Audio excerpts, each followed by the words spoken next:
बिस्मिल्लाहिर्रहमानिर्रहीम। अस्सलाम वालेकुम वरहमतुल्लाहि वबरकातुहू। स्टूडियो इस्लाम 4 चैनल के प्यारे बहनों और भाइयों, हम उम्मीद करते हैं कि आप खैरियत से होंगे और हमारी दुआ है कि अल्लाह पाक आपको खैर आफियत के साए में रखे। प्यारे भाई और बहनों, जुल्हज्जा वाले महीनों में से एक महीना है। अल्लाह ताला ने कुरान पाक में सूरह तौबा आयत नंबर 36 पारा नंबर 10 जिसका तर्जुमा यह है, यानी हकीकत यह है कि अल्लाह के नज़दीक महीनों की तादाद 12 है, जो अल्लाह की किताब लोहे महफूज के मुताबिक इस दिन से चली आ रही है। जिस दिन से अल्लाह ताला ने ज़मीन आसमान को पैदा किया, इनमें से 4 महीने हुर्मत वाले हैं। इन 4 महीनों में अजर सवाब ज़्यादा होता है।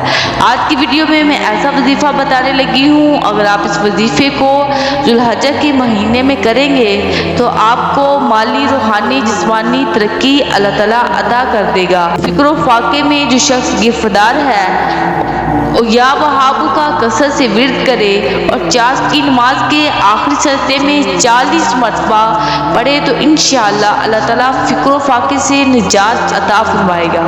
अगर कोई ख़ास हाजत दरपेश हो तो घर या मस्जिद के सहन में 3 बार सजदा करके हाथ उठाए और 100 बार ये इसम पढ़े, इंशाअल्लाह अल्लाह ताला हर हाजत पूरी फरमा देगा। मेरे अजीज बहन और भाइयों, अगर आपको हमारी वीडियो अच्छी लगी है तो सदके की नियत से शेयर करें और हमारे चैनल को सब्सक्राइब करें। जज़ाकल्लाहु खैर।